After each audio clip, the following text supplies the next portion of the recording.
ice day. The currents up through there, it's a very treacherous area to be trying to pass through with a boat. On the way out, we've heard from the small boat station. We had comms with them almost immediately. If we could have had 30 seconds sooner to get there, we could have been alongside the boat. But because of the sandbar and the outgoing tide, once you get up into a situation like that where you have surf, the trough goes down so low you could be anywhere from 2 inches to 4 feet above the sand. We arrived on scene 13 minutes later after we took off, and we found that the boat was on its side, 2 people on board, in danger of capsizing and breaking up because of the surf. One of our main concerns at that point in time was if they would have jumped in the water, it would have been possibly almost deadly because the currents might have swept them back under the boat and they would have been crushed. And also that the boat itself might have capsized at any point in time.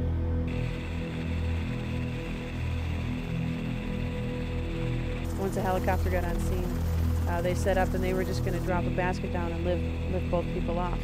Well, they dropped the basket down and they just sat there and looked at the basket. They didn't know what to do with it. So they decided they had to do it another way. We attempted to do the basket pickup, and the rotor wash from the helicopter, and plus the boat moving around in the 8 to 10 foot seas, made it, dangerous for those people on board to come off the boat. But we decided that we were going to use direct deployment.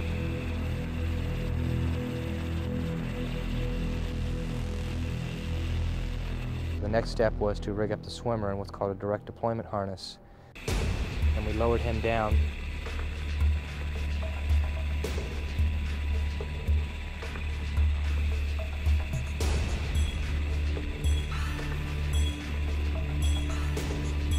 They didn't have any radios, so we couldn't talk to them to brief them on what we were going to do. So we coaxed them in to come up to the front of the vessel using hand signals.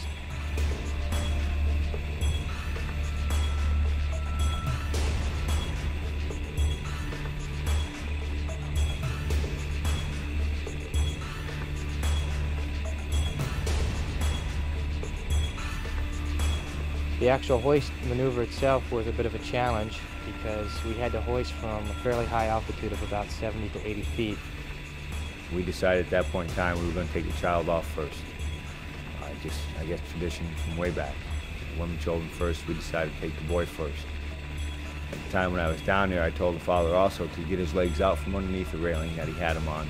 So if the boat capsized, maybe he would be fortunate enough to be able to jump clear and wouldn't be trapped underneath.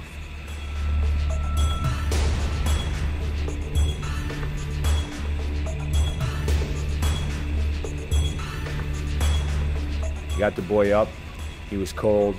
He looked very scared. He was very scared.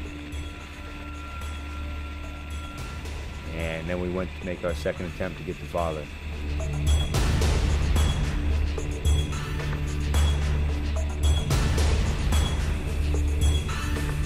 It took us 3 additional attempts to get in position because the way the boat was moving, the rotor wash from the helicopter, and the sea conditions made it tough. After the 3rd attempt, we were able to finally successfully get me onto the boat and get the father.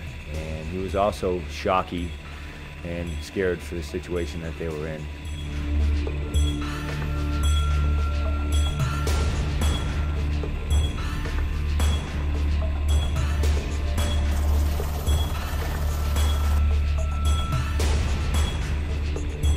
We got him on board, and we were able to make it to safety.